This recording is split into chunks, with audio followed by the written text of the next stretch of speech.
If you know anything about personal finance, you've probably heard of the 50-30-20 rule.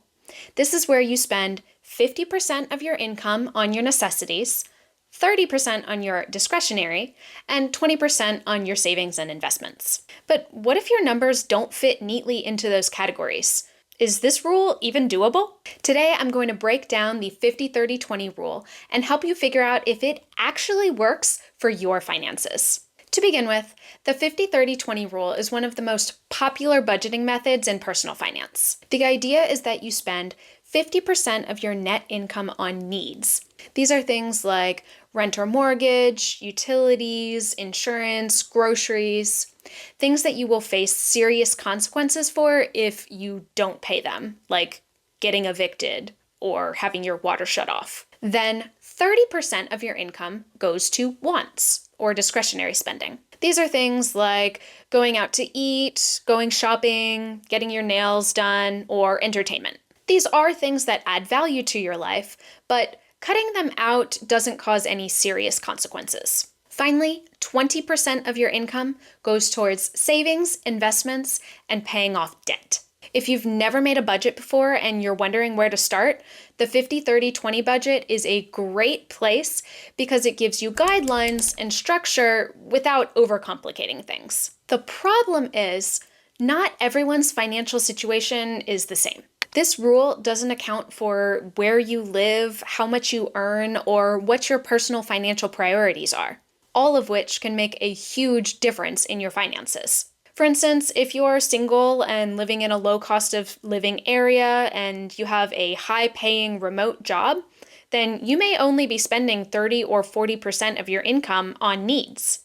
This leaves you a lot of extra income for discretionary spending or to boost your savings and investments. But if you live in a high cost of living city, your needs may be as much as 60 or 70%, leaving very little income for discretionary or savings. What's more is if you're a recent college grad or you're transitioning careers, your income is probably lower, meaning most of it has to go towards paying your needs. But if you're more established in your career and earning a higher income, then you probably have more flexibility for discretionary spending and savings. Finally, the 50-30-20 rule doesn't account for personal goals. If you're part of the FIRE movement, you may be purposefully keeping your expenses very low in order to put more of your income towards investments. Or maybe you're trying to pay off credit card debt and you decide to put 30% of your income towards paying off that debt, leaving you less money for discretionary spending.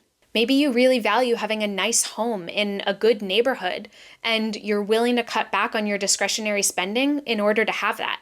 Remember, personal finance is personal, so there are no right or wrong answers here. You just need to be spending your money intentionally with your eyes wide open and not burying your head in the sand.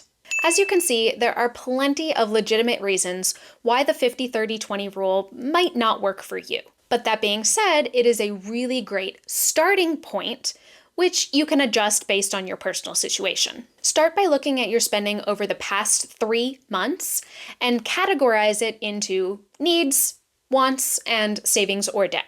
Does your spending naturally align with the 50-30-20 rule, or is one of those really out of range? Are you surprised? Why do you think that category is so different? This isn't about judging yourself, it's just about recognizing patterns. Now that you see how your own spending aligns with the 50-30-20 rule, are there any changes that you want to make over time? If your needs are higher than 50%, can you lower them over time? Maybe you can move to a cheaper neighborhood or find a higher paying job so that you can have more money for discretionary spending.